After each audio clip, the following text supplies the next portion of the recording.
estar juntos mais essa tarde. Achei que só encontraria o Luiz Gonzaga aqui, mais ninguém. Assim mesmo que ele tinha que me trazer. Não tinha outro jeito de estar aqui. Teria que ver uma maneira de pregar só para ele. Depois de 1h30 de sessão pela manhã, a graça, a provisão, o sustento do Senhor vai nos trazer mais uma vez aqui nessa tarde valorada. Bendito é seu nome. Conhecemos que Ele, Sua pessoa, Sua palavra nos tem atraído o coração. Vamos abrir as nossas Bíblias no livro de Jeremias.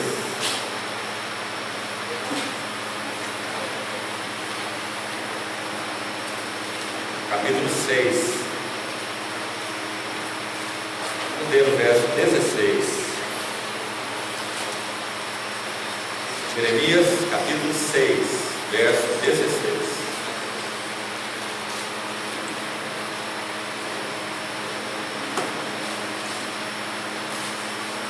Assim diz o Senhor: ponde-vos à margem do caminho e vede, perguntai pelas veredas antigas qual é o bom caminho, andai por ele e achareis descanso para as vossas almas. Mas eles dizem: não andaremos. Vamos orar mais. Senhor, te somos agradecidos, porque podemos, pela tua graça, responder à tua convocação nessa tarde. Obrigado, meu Senhor, nos reunir uma vez mais em torno do teu nome e da tua palavra. Concede-nos mais uma vez graça da tua parte e a habilitação do teu Espírito Santo para podermos compreender a tua palavra. Esperamos em ti. Supre-nos em tudo que carecemos para falar e para ouvir a tua palavra. Em nome do Senhor Jesus. Amém. Temos então, desde o primeiro dia, falado algo a respeito das necessidades de Deus e também da maneira como Deus forja seus vasos, como vimos hoje pela manhã, Ana e Samuel. Sempre, também já dissemos, Deus irá adequar o vaso à visão e o mensageiro à mensagem. Há um texto dramático no livro de Ezequiel, que o Senhor pede a Ezequiel para fazer coisas que a nossa primeira leitura parecem insanas. Ezequiel profetizava no cativeiro. Ele iria falar a esse povo infiel, obstinado. Iria mais do que falar. Ezequiel iria representar aquilo que esse povo era e aquilo que Deus era para esse povo. Então, no início do livro de Ezequiel, o Senhor pede a Ezequiel que deite-se durante mais de 100 dias do seu lado esquerdo. Depois, lhe leve sobre esse lado a iniquidade de Israel. Depois, deite-se por mais 40 dias do seu lado direito e leve a iniquidade, coloque a iniquidade de Judá sobre esse lado. Escreva o nome de Israel num tijolo, Jerusalém em um tijolo. Então coloque contra ela cercos, que ele cozinhe a sua refeição sobre fezes de homem na primeira instância, e depois ele roga ao Senhor que não seja assim. O Senhor diz que então permitiria que ele cozinhasse sua comida tendo fezes de animal como combustível para cozinhá-la. Iria tomar uma ração determinada de pão e de água durante todos esses dias. Parece algo completamente sem sentido da parte do Senhor para Ezequiel. O que o Senhor está fazendo? Ele está forjando a mensagem no mensageiro. Sempre o caminho do Senhor é forjar a mensagem no mensageiro.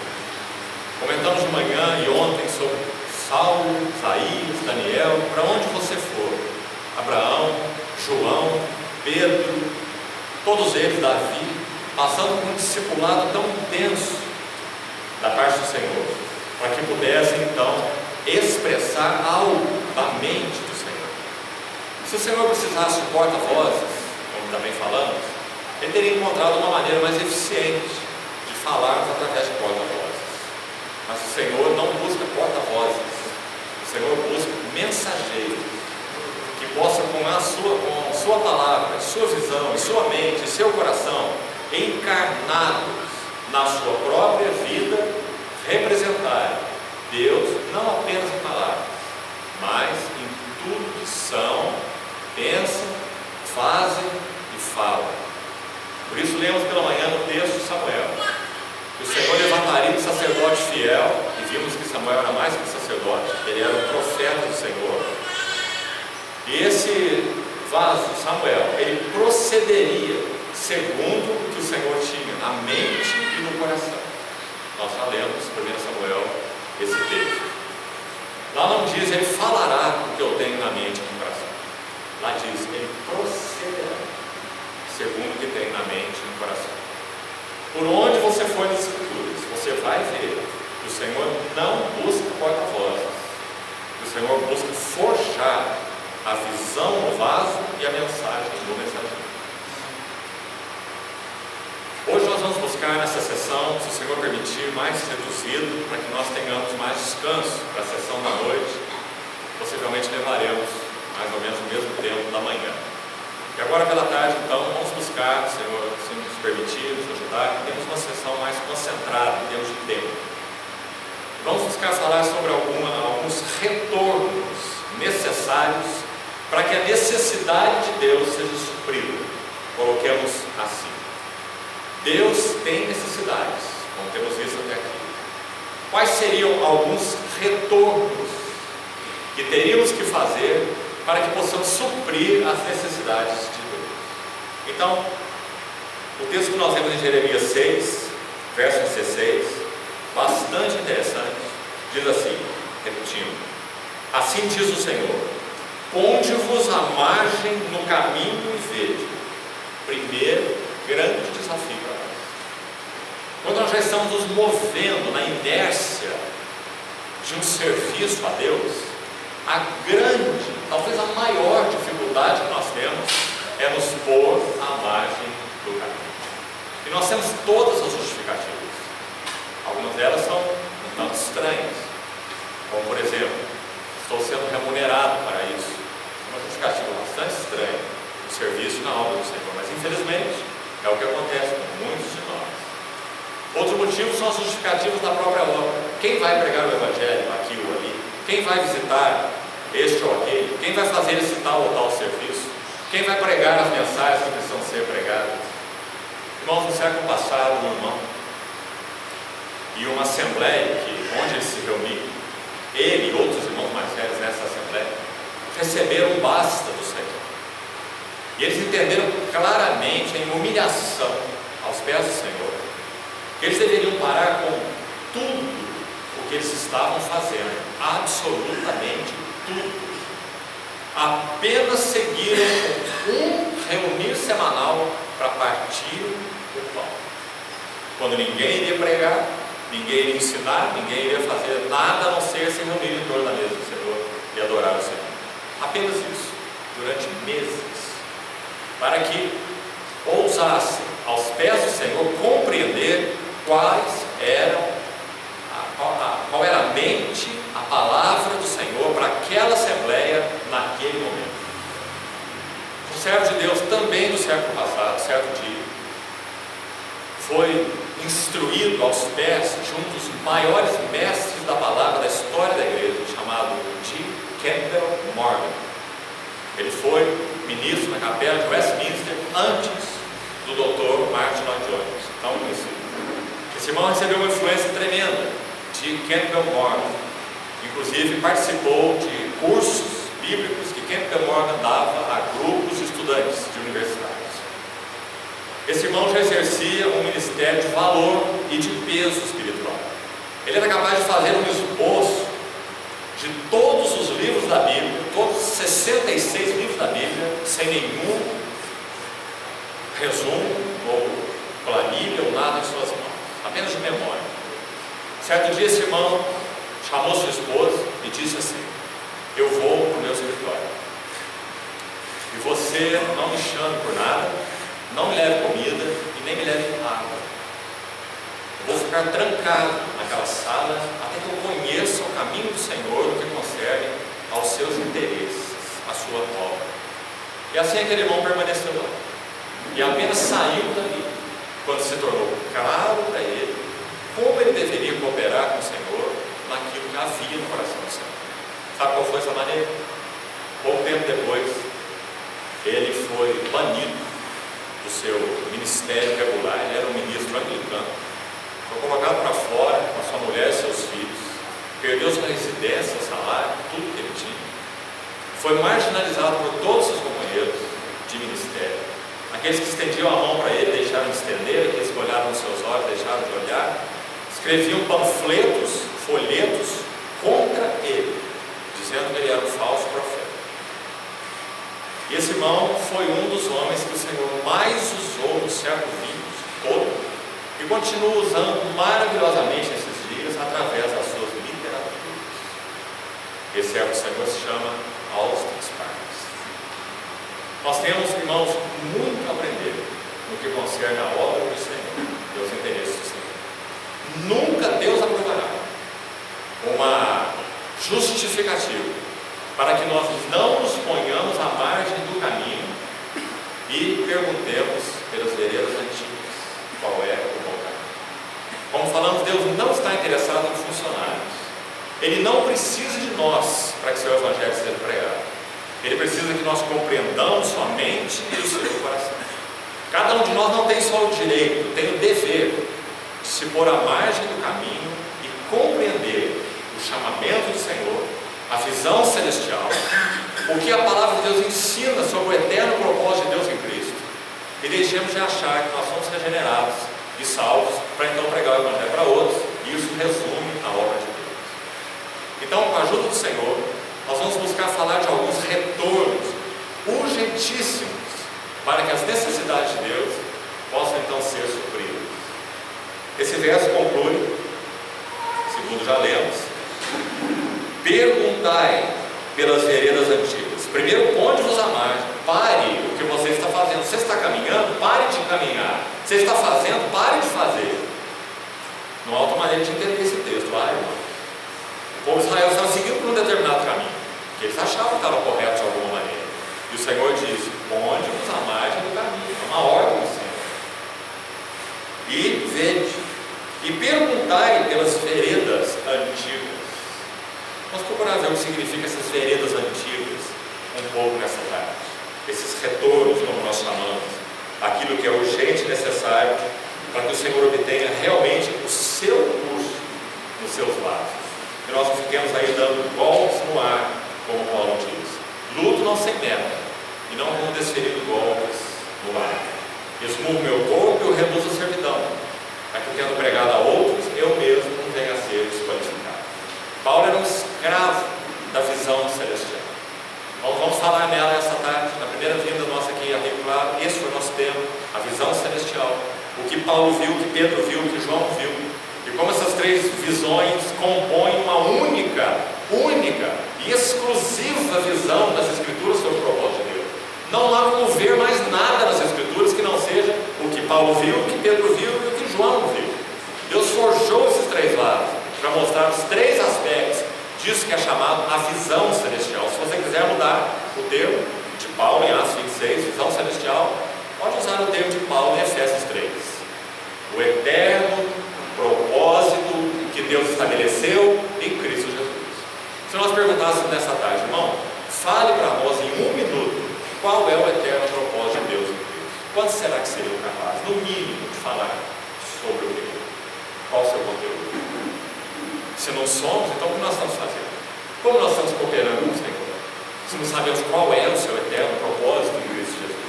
Deus está ocupado com algo que Ele chama de seu eterno propósito, que Ele concedeu no seu coração em Cristo. Mas se nós estivermos ocupados com outra coisa, então que serviço é esse? Então, irmãos, precisamos sim, cada um de nós, quem sabe em períodos determinados, quem sabe em períodos mais críticos, como citamos nosso irmão aqui agora há pouco, quem sabe uma assembleia inteira, segundo a direção do Senhor, pararmos, porque a maior dificuldade do Senhor é alcançar este órgão que nós temos aqui. Essa é a sua maior dificuldade. Quando o sacerdote era ungido, em Levítico capítulo 8, você se lembra que aquela unção era aplicada numa sequência, numa ordem. Qual era o primeiro lugar onde ela era aplicada? No lobo da orelha direita do sacerdote. Será que o Senhor precisa nos falar algo mais? Quem tem ouvido 7 vezes para 7 igrejas? Quem tem ouvidos, ouça o Espírito diz às igrejas. Depois aquele sangue era aplicado no polegar na mão direita. E mão, obviamente, significa aquilo que fazemos, aquilo com que vamos nos envolver. Com que nós vamos nos envolver? Você vai se envolver com o próximo que chega e faça um convite na sua congregação: estamos em necessidade nessa área, vem cá nos ajudar, vamos fazer isso. E você então vai cooperar em mais esse serviço. Será que nós estamos envolvidos com o que o Senhor está envolvido? Corremos 2 riscos aí: não nos envolvermos com aquilo que definitivamente é do Senhor, e o Senhor nos chama a nos envolvermos, e o contrário, nós nos envolvermos com aquilo que o Senhor não nos chamou para nos envolver, e nem temos convicção que aquilo vem da parte do Senhor. Então, irmãos, nós precisamos nos reposicionar diante do Senhor. Não há outro caminho. Perguntai pelas veredas antigas qual é o bom caminho, andai por ele e achareis descanso para as vossas almas. Mas eles dizem: não andaremos. Então vamos sugerir alguns retornos.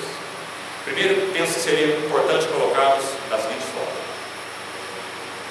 não há nenhum substituto para a visão celestial. Zelo, fervor evangelístico, amor pelas almas, labor, perseverança, não há nenhum substituto para a visão celestial. Nós temos que dobrar os nossos joelhos e pedir ao Senhor que abra os nossos olhos, use a sua palavra e mostre-nos qual é o eterno propósito de Deus no Cristo Jesus. Qual foi essa visão que tornou Paulo escravo? E você sabe que essa visão não se resume em pregação do Evangelho. Você sabe que não. Ele vai expor, na verdade, o que essa visão significa na Epístola aos Efésios. Essa é a Epístola da visão celestial. Ali nós vamos ver 3 capítulos sobre a visão, 1, 2 e 3 de Efésios, e mais 3 capítulos sobre a vocação. Andarmos dignos da vocação, capítulo 4, verso 1, a que nós fomos chamados. Ou seja, o nosso andar ético, se quiser usar essa palavra, a nossa vocação, ela sempre irá responder à visão. Não tem como ser diferente. Então, por isso, nós precisamos ser um povo de olhos abertos. E nosso Senhor é aquele que deseja abrir os nossos olhos. Então, a partir daí, vamos ver alguns retornos, até onde pudermos ir. O primeiro deles é colocado nessa ordem a propósito. O primeiro retorno é um retorno à Bíblia, um retorno às Escrituras.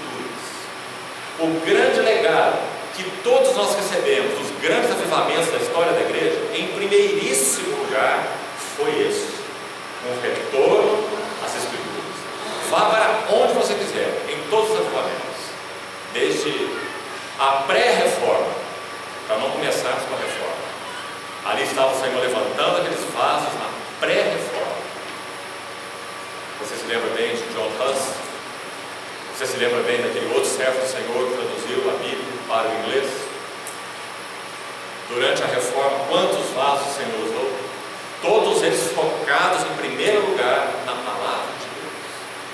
Lutero tomou essa grande espada, 2 na verdade, uma para cada braço, Romanos em uma mão e Gálatas em outra, e solapou tudo que era ensinado em termos de heresias naquele século.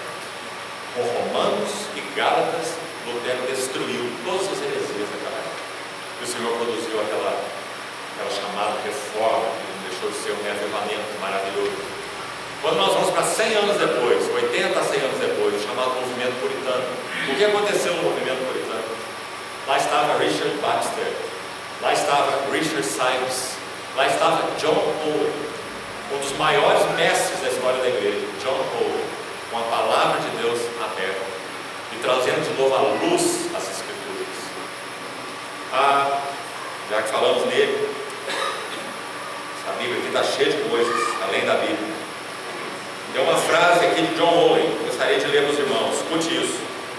John Owen, esse irmão é do século XVII, ele nasceu em 1616, são 100 anos após a Reforma. A Reforma teve seu início em 1517. Ele nasceu em 1616 e partiu do Senhor em 1683, com apenas 67 anos de idade. Aliás, George Whitefield partiu do Senhor com 54 anos, Jonathan Edwards partiu com 55 anos, João Calvino partiu com 54 anos, e todos eles partiram da idade que nós temos hoje, alguns de nós pelo menos.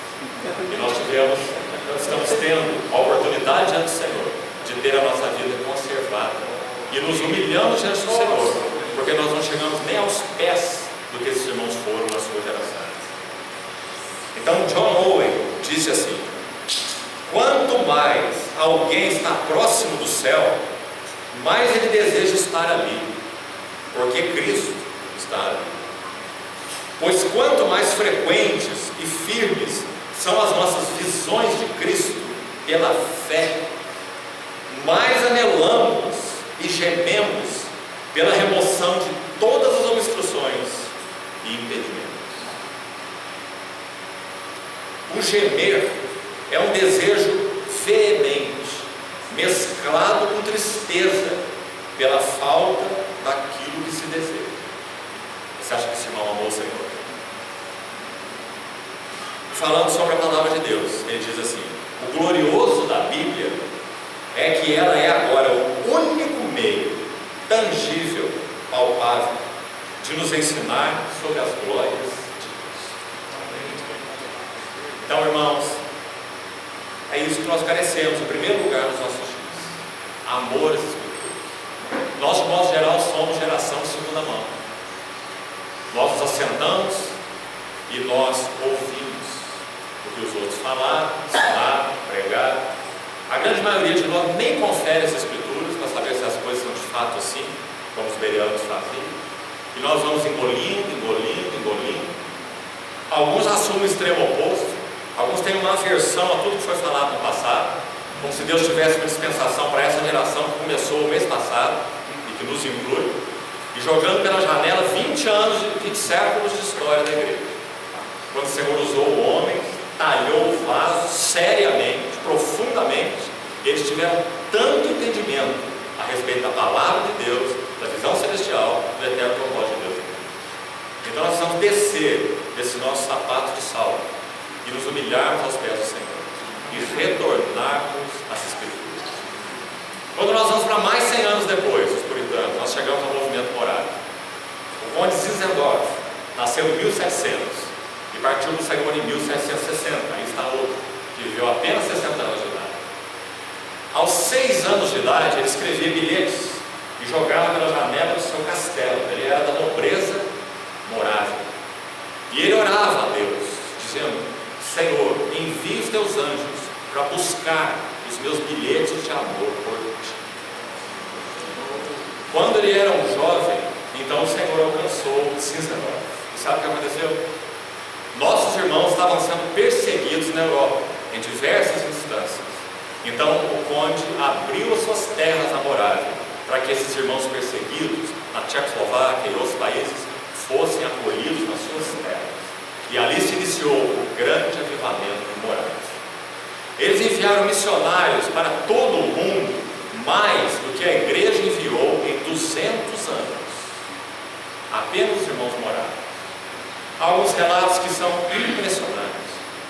Certo irmão se apresentou para o conde Zinzendorf e disse assim, um jovem: o Senhor me tem dado o encargo de pregar o evangelho para os esquimós na Groenlândia. E Zinzendorf disse a ele: você sabe que nenhum de nossos missionários são patrocinados. Se você quiser fazer isso, você vai fazer por sua própria conta e risco. E ele disse: eu parto amanhã pela manhã. Apenas te peço que você me traga um par de calçados novos. Meus calçados estão furados. Então Zinzendorf disse: amanhã pela manhã, às 7 da manhã, o par de calçados estará na sua porta.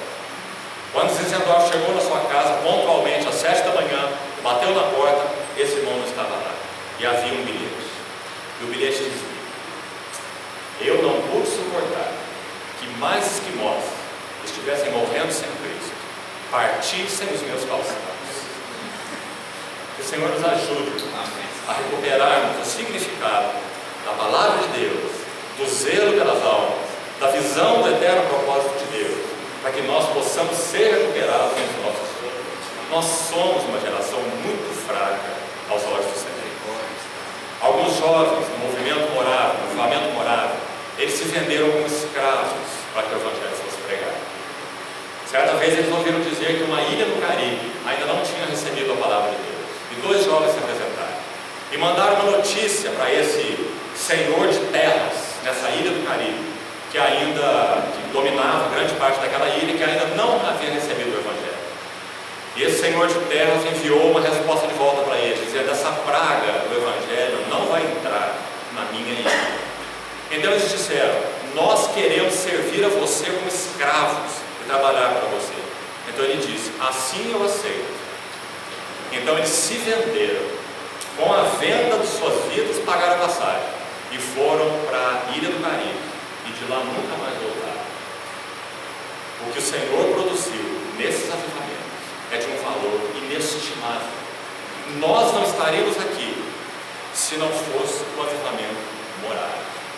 Cada um de nós é devedor ao Conde Zinzan, e é o que o Senhor operou durante a cruz.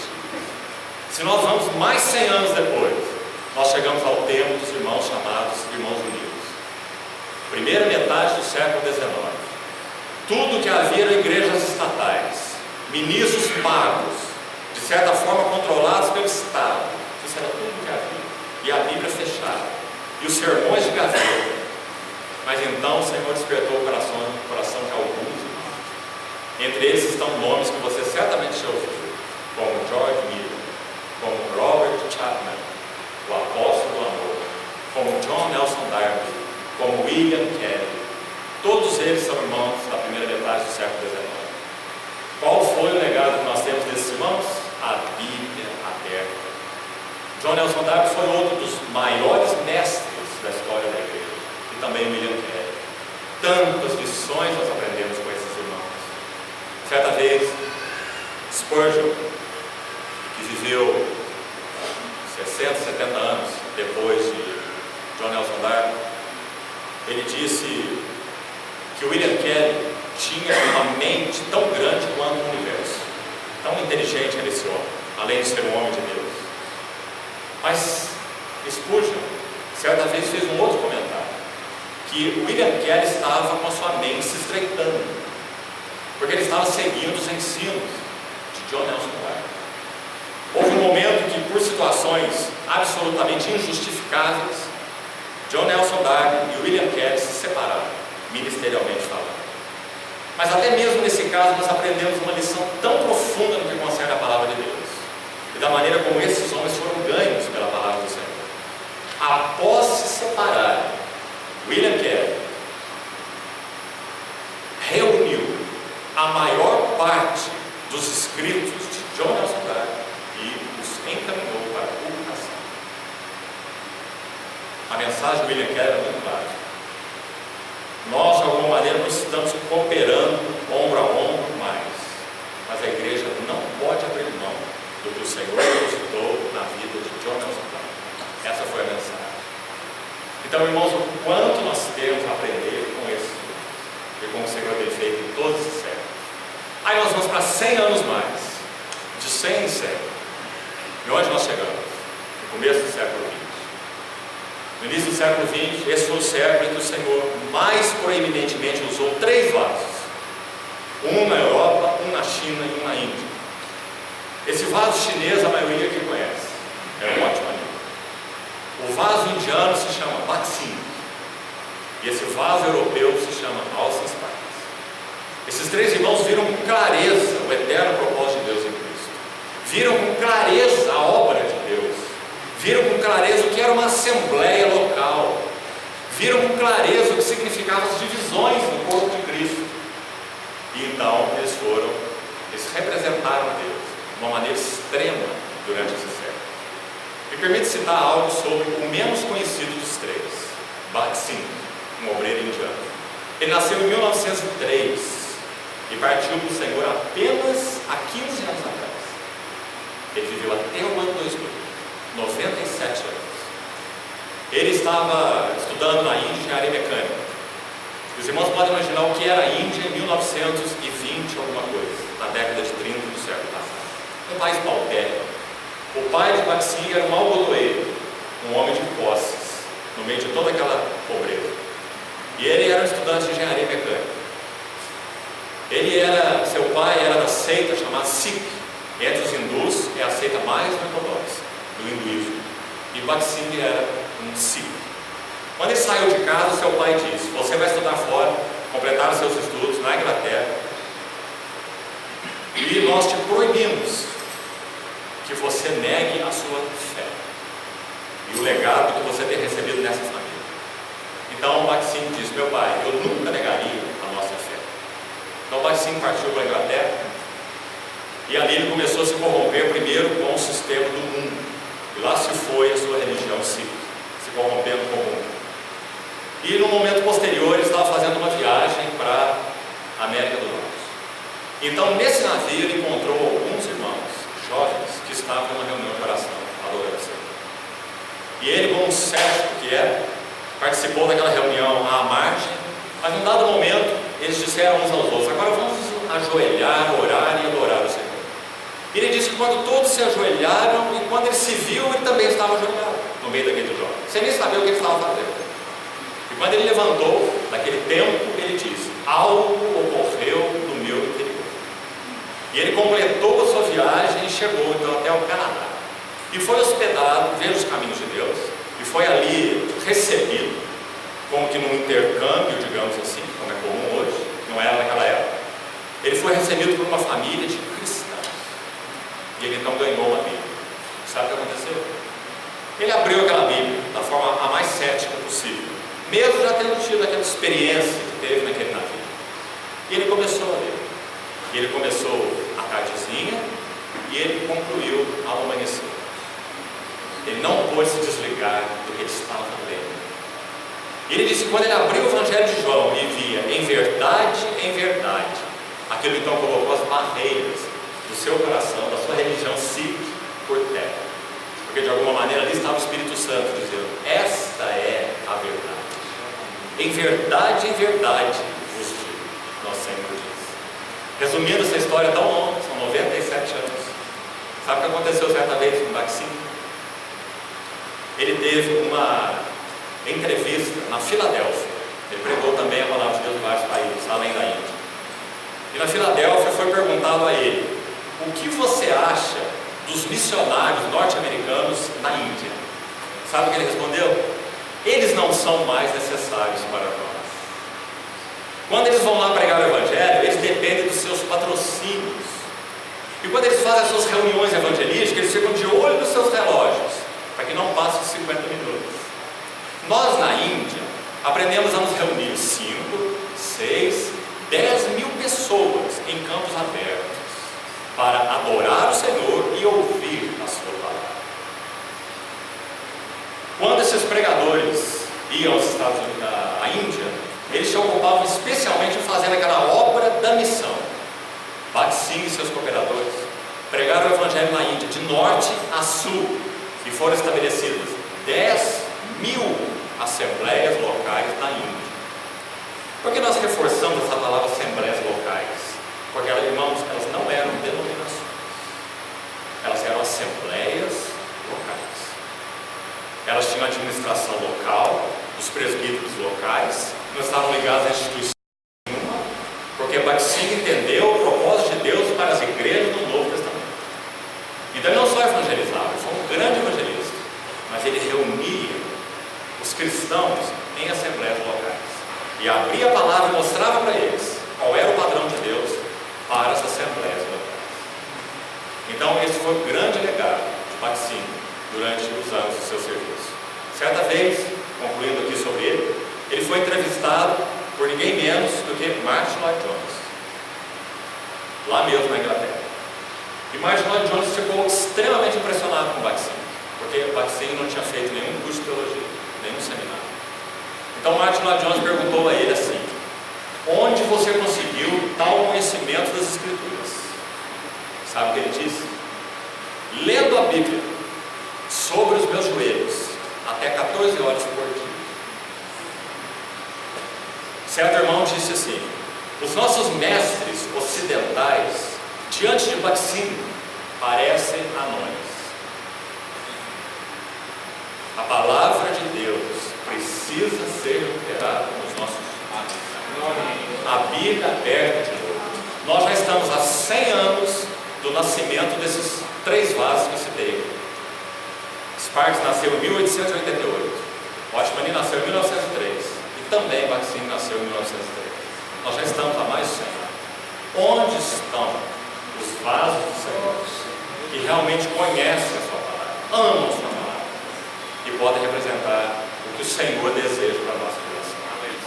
Muito provavelmente a última geração antes que o Senhor venha. Irmãos, resta-nos fazer o que? Pôr-nos na margem do caminho e nos prostrarmos diante do Senhor. Dizer: Senhor, perdoa-nos, perdoa a nossa mediocridade, perdoa a nossa pequenez, perdoa nossas distrações. George Miller, em certo momento, estava muito envolvido com a obra de Deus. Você sabe que ele tinha um orfanato com algo em torno de 500 crianças. Você conhece algo sobre George Miller, penso eu.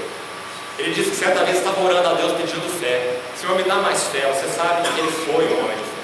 Senhor, aumenta a minha fé. Senhor, me dá mais fé. E mais crianças que chegavam. Senhor, aumenta a minha fé. Um dia ele estava orando e o Senhor falou ao seu coração: fala as Escrituras. Então ele diz: eu orava pedindo fé. Então eu fui às Escrituras e a fé veio. E a fé veio. Porque a fé vem pelo ouvir e o ouvir pela palavra. Se nós não amarmos a palavra de Deus, nada poderá ser realizado, nem em nossas vidas e nem em nossa geração. Continuaremos sendo os anões espirituais, perto desses vasos que o Senhor tem levantado em 500 anos de história da vida. O Senhor não permita que seja assim. Um alento, talvez, que tenhamos, não só no nosso país,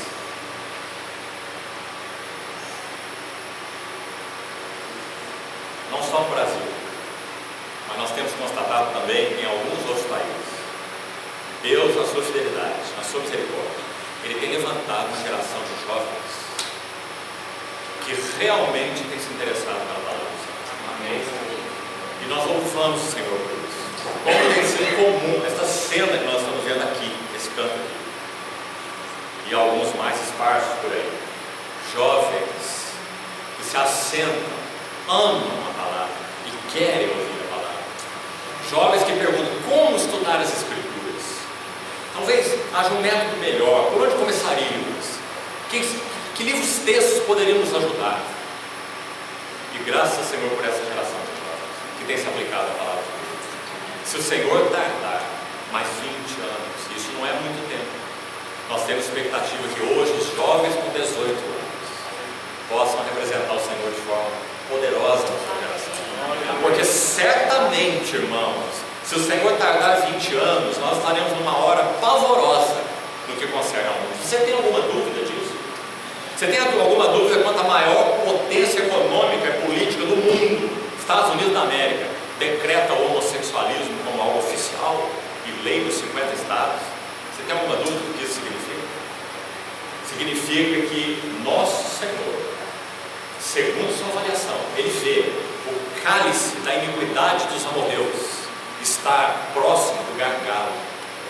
E quando isso acontece, só há uma atitude: o Senhor vir e julgar. Aleluia!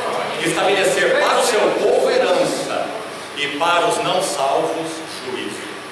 Quando o povo de Deus entrou na terra de Canaã sob a liderança de Josué, essa entrada significou duas coisas, preste atenção, e não uma só. Por um lado, o povo de Deus estava recebendo uma maravilhosa herança, a terra da promessa, figura de Cristo, mais do que figura de Cristo, figura da plenitude de Cristo. Maná é figura de Cristo, Cordeiro é figura de Cristo, a rocha é figura de Cristo, mas a Canaã é figura da plenitude de Cristo. É diferente, compreendeu? Aqueles outros eram provisórios, Canaã é definitivo. Chamados para a plenitude de Cristo, a medida da estatura da plenitude de Cristo, a plena varonilidade, Efésios 4:13. Então, quando o povo entrou lá, isso foi herança para eles. Mas o que mais aconteceu? eles teriam que matar e expulsar os cananeus. Ou seja, quando o povo entra sob a liderança de Josué, figura de Cristo, obviamente. Quando eles entram e herdam a terra, herança para o povo de Deus, juízo para os cananeus. Irmãos, é isso que essa geração aguarda. Nós aguardamos o nosso Cristo, nossa herança, e eles aguardam o juízo de Deus, porque a medida da iniquidade está à beira do insuportável. E se nós formos, repetindo, conservados aqui mais esses 20 anos, que situação será que estaremos? Talvez tenhamos que contar o pão de cada dia nesse tempo. A única esperança nossa é que o Senhor nos mantenha, levante, em particular, uma geração forte na sua palavra, que o ame de todo o coração, que não ame o mundo, nem as coisas que no mundo há, que tenha uma balança clara, divina, instalada no seu interior, não atentando nós nas coisas que se veem, esse é um prato da balança, mas nas coisas que se não veem, porque as que se veem são temporais, mas as que se não veem são eternas. Que o Senhor de novo nos leve a decisões da fé e não a esse descompromisso que de modo geral temos. Quando lemos Hebreus 11, olhamos Moisés, você viu as decisões da fé? Aquele homem estava lá naquela condição que já compartilhamos há pouco tempo atrás, em outra sessão. Ele faz uma escolha.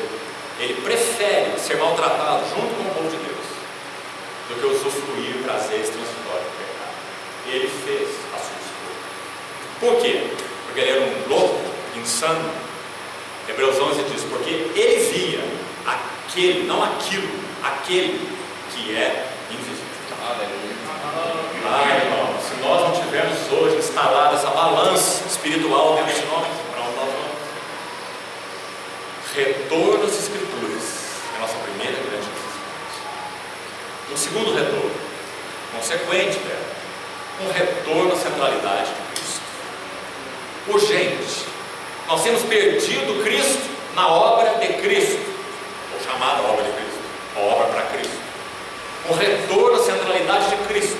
A Bíblia não é um livro de texto de teologia nem de doutrinas. A Bíblia é uma revelação de Jesus Cristo. Se nós não vemos Cristo de Gênesis a Apocalipse, nós não estamos vendo nada do que a Bíblia quer nos mostrar. Se nós vemos 7 personagens centrais em Gênesis, você sabe quais são? Abel, Enoque, Noé, Abraão, Isaac, Jacó e José. Mas não vemos Cristo em cada um deles, nós não vimos nada. Nós só vimos história, peregrinação, tendas e altares, mas não vimos Cristo. Cada trabalho de Deus em qualquer vaso do Velho Testamento visa anunciar quem Cristo é e qual é o caminho de Cristo para a igreja. Compreende isso? Por isso o trabalho de Deus nesses vasos é trabalho modelo, é trabalho padrão. O que Ele fez nele é o que vai fazer em nós, em termos de princípios. Claro que em hora diferente, em contexto diferente, isso significa nada, porque os princípios de Deus são os mesmos. Deus é o mesmo, os caminhos de Deus é o mesmo, o caminho da cruz é o mesmo, as ações de Deus são as mesmas. Então, esse segundo retorno, eu queria só sugeri-lo, senão não vamos ter tempo de abordar todos eles, para não alongarmos muito. Deixe-me lembrar algo sobre essa questão da centralidade de Cristo. 2 Coríntios capítulo 11, versos 2 e 3. Apenas esse texto sobre esse tópico. Esse texto diz assim: eu zelo por vós. Zelo ali fala de um anseio profundo, um ciúme. Eu zelo por vós com o ciúme de Deus, com o zelo de Deus, porque eu vos tenho, escute bem, qual era o ministério de Paulo? Eu vos tenho preparado para vos apresentar como uma virgem pura para um só esposo, que é Cristo. Viu a centralidade de Cristo? Mas eu receio que assim como a serpente enganou a Eva com a sua astúcia, também sejam as vossas mentes corrompidas e se afastem. Com que facilidade nós fazemos isso? E se apartem da simplicidade e da pureza que são de Cristo. Não é um texto maravilhoso? Qual é a diferença entre simplicidade e pureza? Você já buscou examinar?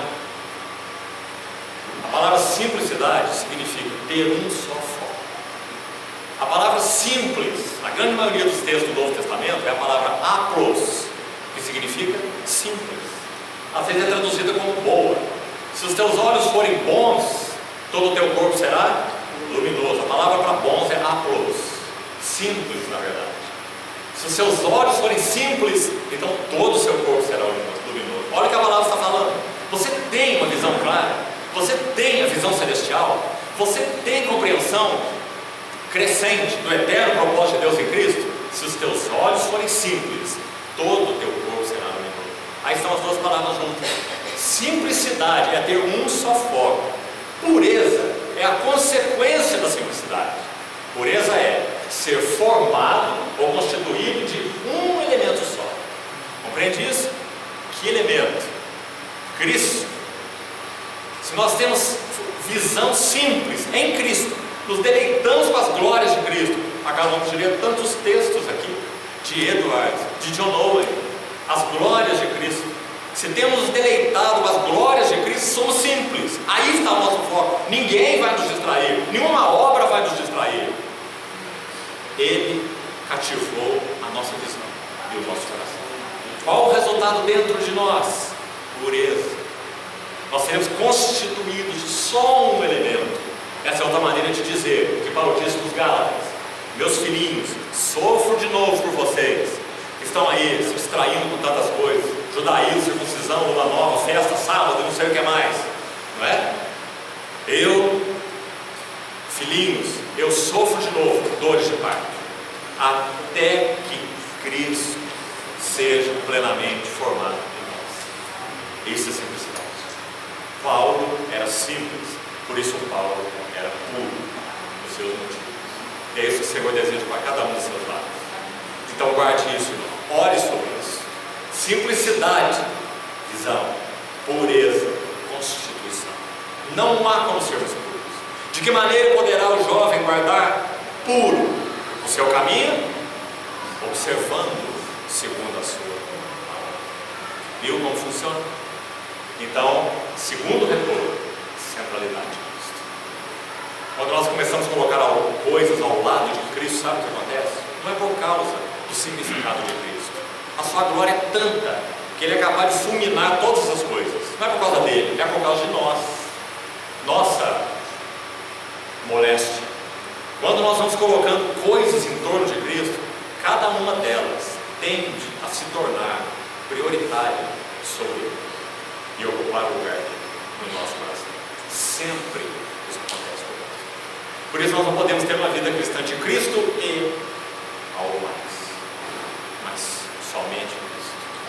Para que tudo flua desse amor a Cristo, dessa contemplação de Cristo, dessa visão das glórias de Cristo, desse estar aos pés de Cristo.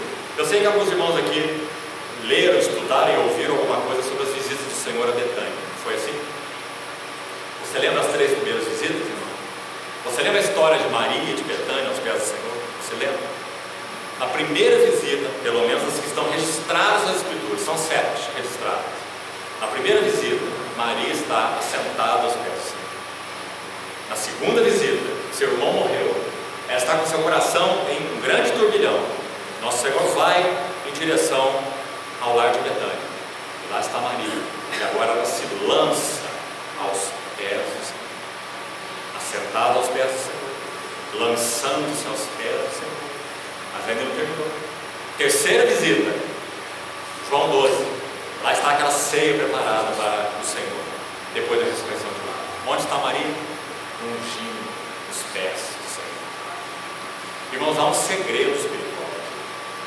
Quando nós descobrimos os pés do Senhor, Ele nos mostra o seu rosto. Foi isso que aconteceu com Ruth, no capítulo 3 do livro. Ruth foi a eira de Boaz, onde ele tinha tomado o seu vinho, estava lá escalado um monte de grãos da sua colheita abundante. O rico Boaz, figura de Cristo. Ruth, segundo a orientação da sua sogra Noemi, chega de mansinho, como diz o texto, lembra? E descobre os pés de Boaz. E se coloca ali como servo aos seus pés. Então é dito, então Boaz se levantou e disse: quem és tu? E ela disse: eu sou Ruth, a tua serva. Ah, irmãos, esse é o nosso lugar seguro. É aí que o Senhor nos quer. Mas nós somos tão atarefados, tão trabalhados, temos tanta obra para fazer, um tempo tão ocupado. E é por isso que nós somos tão inúteis. Então que o Senhor nos ajude e recupere nosso coração. Aleluia. Terceiro retorno. Um retorno a um claro entendimento do eterno propósito de Deus em Cristo. Já mencionamos, nós vamos grifá-lo aí como terceiro ponto. Se nós não vemos qual é o eterno propósito que Deus estabeleceu em Cristo Jesus, o nosso Senhor, Efésios 3:11, então como nós vamos cooperar com o Senhor? Qual é esse eterno propósito? Então você leia Efésios 50 vezes, sem nenhum comentário perto de você inicialmente. Pega uma folha em branco, põe do lado da Bíblia e leia Efésios 50 vezes e vá anotando as impressões que você vai ter à medida que lê. E você vai ver lá o corpo, a feitura, o novo homem, a família, o santuário, a esposa, o guerreiro, todos dentro do mesmo livro. E vá anotando as suas impressões. E depois você vá a alguns comentários de santos do passado. The holiest of all, de Andrew Murray, um dos mais maravilhosos sobre, aqui no caso a Epístola aos Hebreus, sobre a Epístola aos Efésios, C.A. Coates, comentários sobre Efésios. Que luz, que clareza, que entendimento, como nós precisamos fazer duas coisas: a Bíblia aberta, os joelhos dobrados, nossa vida aos pés do Senhor, número 1. Mas não só isso, a ajuda de santos e mestres do passado, que viram o Senhor com tanta clareza e que foram tão úteis às nossas. Não é para que você copie nada, nós não somos papagaios, mas é para que nós aprendamos desses homens que o Senhor talhou de forma tão profunda. Então esse seria o terceiro retorno, a um claro entendimento do eterno propósito de Deus em Cristo. Número 4, um retorno à dependência do Espírito Santo. Irmãos amados, isso é drástico nos nossos dias. O Espírito Santo é uma pessoa divina, maravilhosa e única, que tem sido colocado para fora na maioria das assembleias. Ou em outras assembleias, ele tem sido confundido com muitas coisas fantasiosas, estranhas e duvidosas, como sendo o seu mover, como se diz. Nós precisamos de novo abrir as Escrituras e conhecer a pessoa e obra do Espírito Santo. Porque é o Espírito Santo quem regenera, é o Espírito Santo quem convence do pecado, é o Espírito Santo quem ilumina os olhos do entendimento, é o Espírito Santo quem dá revelação. Mas Deus nos revelou pelo Espírito, porque o Espírito a todas as coisas perscruta, até as profundezas de Deus. O Espírito é o único libertador na nossa vida experimental. Andar no Espírito e jamais satisfareis a cobiça da carne. Irmãos, o Espírito Santo é o executivo da Trindade. Ele é quem faz tudo o que está no coração do Pai e do Filho aqui na terra. Precisamos recuperar um entendimento e experiência do ministério do Espírito Santo. Quando Paulo fala, recebemos a sentença de morte para que não confiemos em nós, quem então habilita o ministério? Leia 2 Coríntios 3. Isso que eu citei no capítulo 1. Leia o capítulo 3. Ele escreve aos Coríntios: vós sois carta de Cristo, escrita pelo nosso ministério, pelo Espírito do Deus vivo. Não em tábuas de pedra, mas em tábuas de carne, isto é, nos corações. Não que nós por nós mesmos, aqueles que servem o Senhor, os ministros, somos todos nós, os ministros da nova aliança, cada um no seu entendimento, na sua limitação, na sua capacidade, mas todos somos ministros da nova aliança. Então ele diz, não que nós por nós mesmos sejamos capazes. Nós precisamos parar esse versículo por enquanto aí. Não que nós por nós mesmos sejamos capazes de pensar alguma coisa como se partisse de nós, mas a nossa suficiência vem de Deus, que nos habilitou a sermos ministros de uma nova aliança. Mas sabe como tendemos a pensar? Antes eu era um mundano, agora eu me converti, o Espírito Santo veio habitar em mim, pronto, estou pronto, já tenho toda a provisão, o Espírito Santo mora em mim. Errado. Há muita escória dentro de nós, muita escória. Transformai-vos pela renovação da vossa mente, para que possais compreender a vindos do velho homem que se corrompe segundo concupiscências do engano. Esses enganos são tão sutis, são tão profundos, são tão arraigados dentro de nós. Pense na soberba. A soberba é um desses enganos mais sutis. Nós achamos que estamos servindo a Deus, mas nós estamos servindo a nossa própria soberba. Só que a mão que vai receber, ela não está junto com a mão que serve, ela está atrás das costas. Mas Deus a conhece. Nós estamos servindo por recompensa, fama, projeção, popularidade, dinheiro, glória, respeito, favores. Soberba. A soberba caminha a par e passo com o nosso crescimento espiritual. Isso é ruim. Quanto mais você crescer, mais a soberba vai te acompanhar. Ela vai dizer: você está quase se tornando angelical. Seus pés estão quase escolando da terra. Essa é a soberba. Davi orava no Salmo 19 assim: da soberba guarda o teu servo, que ela não me domine, então eu serei irrepreensível e ficarei livre de grande transgressão. Sabe por que ela é grande? Porque a soberba é a transgressão do diabo, de Lúcifer. Ele é o soberbo, e ele injetou a soberba para dentro dos nossos corações. E esqueça a bobagem de que você foi regenerado e a soberba acabou, porque você vai morrer se pensar assim. Ela vai te matar. A soberba está dentro do coração de cada um de nós, e a não ser que andemos no Espírito, nós vamos sossobrar diante da soberba, porque ela é sutil, ardilosa, enganosa. Ela tem nome de religião, ela tem nome de fervor, ela tem nome de zelo, mas é a soberba. Então, irmãos, um retorno à dependência do Espírito Santo. Só Ele pode atuar como o ministro de Deus, o obreiro de Deus, e fazer a obra de Deus, porque Ele é o Eliezer, Ele que foi enviado para preparar essa Rebeca. Precisamos conhecê-lo, precisamos amá-lo, precisamos servi-lo. Ele é Deus, Ele vai nos mostrar Cristo e as suas belezas. Esse é o Espírito Santo. Então que o Senhor também nos ajude a fazer esse movimento. Nós somos muito autoconfiantes, irmão. Nós achamos que basta usar a nossa inteligência. Certa vez o irmão fez uma pergunta para uma congregação, depois de observar algo simples que estava ocorrendo ali. Veja isso.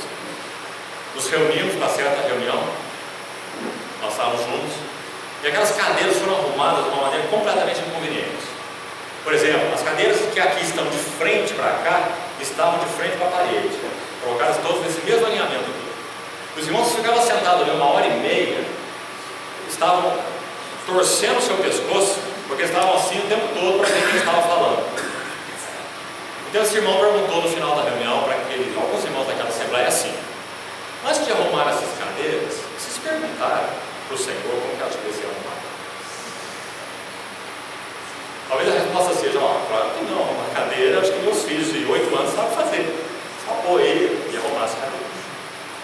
Precisamos aprender a depender do ensino do Espírito Santo, desde as coisas menores, já que para Deus não há isso, até as coisas maiores. Vós recebestes a unção que vem do Santo, e todos temos conhecimento. Não tens necessidade que alguém vos ensine, mas essa unção vos ensina a respeito de todas as coisas. Claro que isso não está dizendo que nós vamos desprezar todos os nossos irmãos. Só preciso do Espírito Santo em mim e eu no Espírito Santo. Eu vou aprender todas as coisas. Isso é um feio egocentrismo, porque nós somos totalmente dependentes uns dos outros no corpo de Cristo. Mas então precisamos recuperar o significado da dependência do Espírito Santo. Qual é o falar normal do Espírito Santo? Suave, tranquilo. Há alguns lugares que realmente nos impressionam, como que em um espaço de 3 metros quadrados as pessoas conseguem colocar uma caixa de som e falar no microfone e gritando para a vizinhança inteira, como que representando que o Espírito Santo está descendo ali naquele local de reunião, ou naquele que está pregando, não é? Será que isso representa realmente o Espírito Santo? Será que o Espírito Santo está ali? Elias saiu da caverna para procurá-lo em diversos sinais, todos estrondosos, Mas quando ele deixou de sair, lá estava o Espírito Santo. Um cicio suave e tranquilo. O Espírito Santo fala ao nosso homem interior. E ele fala até quando nós estamos dormindo. 24 horas. O ensino do mestre, com M maiúsculo. Se nós ouvíssemos melhor. Aqueles nuances, aqueles toques, aquela luz amarela que acende e diz: preste atenção. Preste atenção no seu olho, no seu ouvido, nas suas palavras. Aquela luz vermelha que diz: pare já, feche sua boca, mude o seu pulso. Aquela luz verde que diz: vá seguindo, vá seguindo. Eu estou te habilitando, estou com você. Será que nós conhecemos esse semáforo divino? O ensino da unção. Quinto elemento, já estamos concluindo: um retorno à compreensão do significado da igreja. Nós tivesse tempo aqui, queremos que tenha uma semana sobre esse assunto. Um retorno à compreensão do significado da igreja. Qual é a natureza da igreja? Qual é a vocação da igreja? Qual é o ministério da igreja, o serviço da igreja? As cartas apostólicas estão aí ricas nesse assunto do serviço da igreja. Eu vou citar um último e vou voltar nesse ponto quinto para nós concluirmos com um texto sobre esse ponto quinto, para que não vamos seguir com exaustão nos outros pontos, para termos um tempo mais tranquilo à noite também. O sexto ponto: um retorno à compreensão da obra de Deus. Sim, Deus tem uma obra. E que obra Ele tem nessa terra? Deus anseia uma família de filhos parecidos com seu filho primogênito. Deus anseia um templo espiritual de pedras vivas que são buriladas, ajustadas pelo trabalho da cruz, para serem postas juntas, para que não fiquem pedras espalhadas pelas esquinas de todas as ruas. Lamentações de Jeremias, que citamos pela manhã. Mas sejam pedras ajustadas, justapostas e colocadas umas sobre as outras, para que Deus tenha uma casa espiritual para se expressar. E não um montão de pedras. Um montão de pedras aqui, um montão de pedras lá, um montão de pedras aqui, cada um com seu nome preferido e suas interpretações particulares da verdade. Isso não é a intenção de Deus, amados. Por mais que esses homens tenham contribuído para a obra de Deus, não entendemos que nem mesmo era interesse deles que o nome deles estivesse na placa de tantos lugares, esses servos do Senhor. Então que o Senhor nos ajude a compreender a obra de Deus. Deus só tem uma obra. Basicamente ela se resume em dois aspectos: é a pregação de um genuíno evangelho e a edificação da igreja. Mas há muita coisa envolvida nesses dois assuntos aí. Nós não vamos entrar em detalhes aqui, não é nosso encargo. Mas então, se você anotou aí, voltando ao ponto 5, um retorno à compreensão do significado da igreja. E nós vamos ler alguns versículos de 1 Coríntios 12, e aqui nós vamos terminar por agora.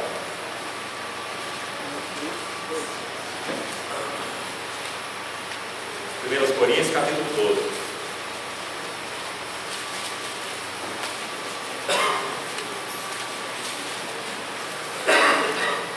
Verso 12. 1 Coríntios 12, 12. Porque assim como o corpo é um, está aí algo que precisa ser gravado profundamente no nosso homem interior, no nosso coração. É um, ou seja, nunca o Espírito Santo vai se agradar de nós vivermos vidas separadas, no mínimo, quanto menos disputando uns com os outros, seja lá o que for. Porque o corpo é um, e tem muitos membros, e todos os membros, sendo muitos, constituem um só corpo.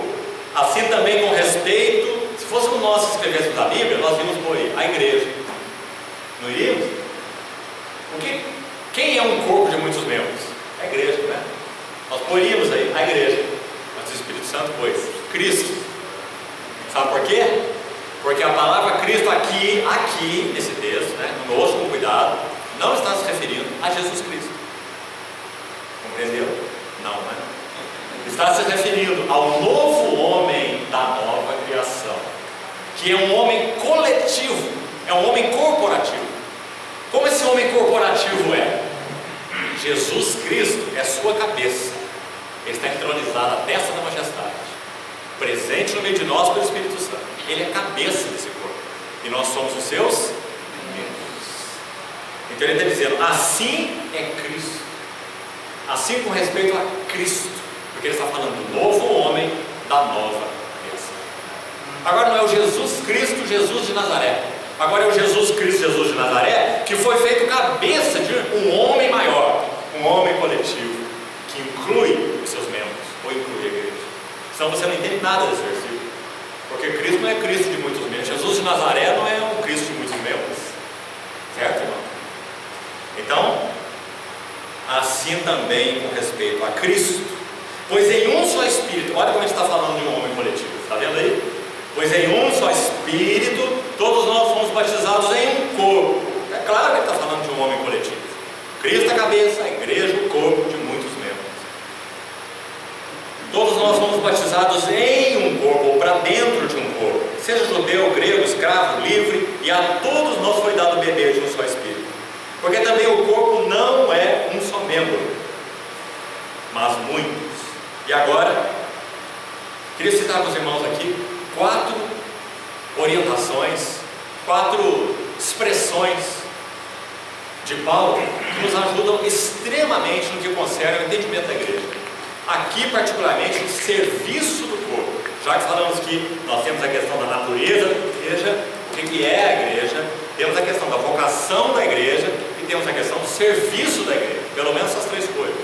Aqui nós estamos focando no serviço da igreja, já que não temos tempo para tudo. Mas veja lá o que Paulo fala sobre o serviço da igreja. Veja como nos ajuda. Verso 15 e 16 formam o primeiro par. E esse par tem a ver com assumir as nossas responsabilidades. Veja como isso é colocado. Se disser o pé, porque não sou mão, não sou do corpo, nem por isso deixa de ser do corpo. Se disser o ouvido, porque não sou olho, não sou do corpo, nem por isso deixa de o ser. Compreendeu bem o versículo? Vamos tentar parafrasear. Por exemplo, verso 15. Se disser o pé, eu queria ser mão, mas como eu não sou mão, então eu não sou do corpo, porque é nessa função de mão que eu queria servir. Então o que os versículos 15 e 16 estão dizendo? Que nós precisamos assumir as nossas próprias responsabilidades. Se somos mão, nós somos mão.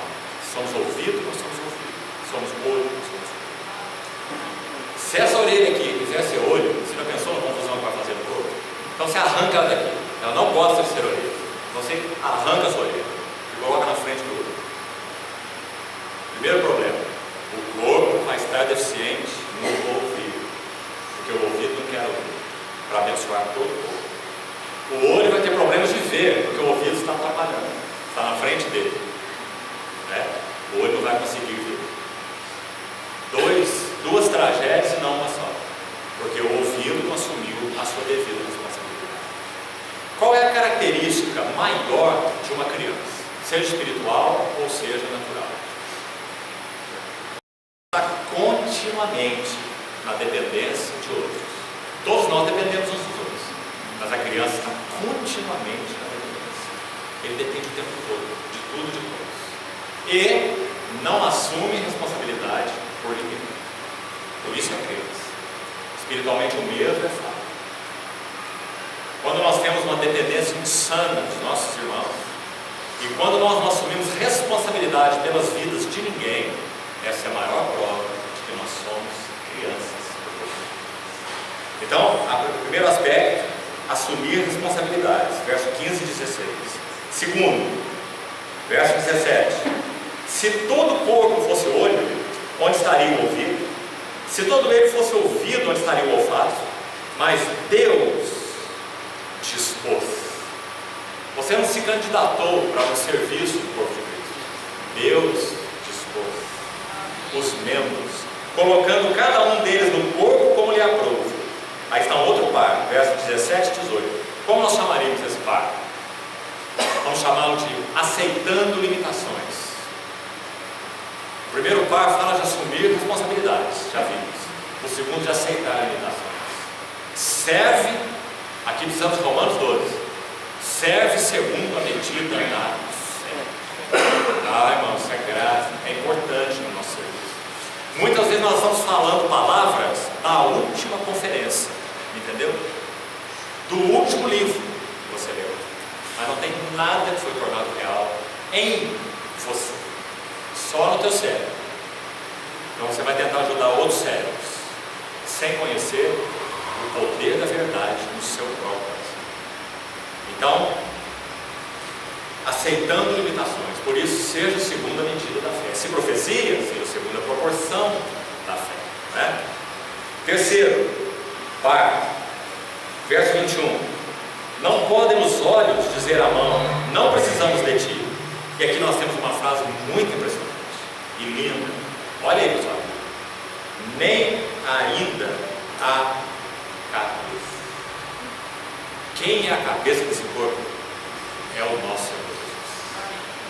Nem ainda a cabeça pode dizer aos pés, não preciso de vós. Não é maravilhoso? Porque ele poderia, não poderia. Era só ele querer, ele poderia dizer, eu não preciso de nada nem de ninguém, eu sou o Deus Todo-Poderoso, não é? Nosso Senhor Jesus. Mas ele quis realizar a sua obra em vasos, para poder realizar com os vasos. Então, esse par do verso 21 e 22. Pelo contrário, os membros do corpo que parecem mais fracos são necessários. Chamemos esse par de apreciando a função de outros. Então, assumir responsabilidades, aceitar limitações e apreciar a função dos outros. O olho não diz a mão, não. Tudo que nós precisamos na vida da igreja é visão. Visão é tudo. É começo, é meio e é fim. Então nós precisamos só de olho. Um irmão, um dos 3 irmãos que eu citei no século passado, disse assim: visão espiritual não é tudo. Mas visão espiritual é o princípio e a base de tudo. Muito equilibrado, né? Então, versos 21 e 22, terceiro par, apreciando a função dos outros. Você talvez já tenha tido a experiência de ser salvo pelo seu ouvido. Você está dirigindo um carro na rodovia e você está lá com aquela carreta te seguindo, você não está percebendo, e ela vem atrás de você e vai passar por cima do teu carro. Está desgovernado e você não está vendo, você está olhando para frente, mas ele mete a mão na buzina, então você tira o seu carro. Salvo pelo ouvido, não pelos olhos. Talvez já tenha sido salvo pelo nariz. Se você entrar na sua casa e tiver vazamento de gás, você não vai ouvir nada e nem ver nada, mas foi salvo pelo nariz, que te mandou abrir a porta para o gás sair. Assim é o corpo de Cristo. Somos salvos pelos olhos, salvos pelos ouvidos, salvos pelas narinas, salvo pelas mãos, salvo pelos pés, salvo pelo paladar, não é? Umas coisas seu olho não te mostrou, nem o seu ouvido, você colocou na boca, você repulsa. Graças ao Senhor pelo corpo de Cristo, pelo serviço dos membros, né? E o último par para completarmos, versos 24 e 25. Mas os nossos membros nobres não têm necessidade disso.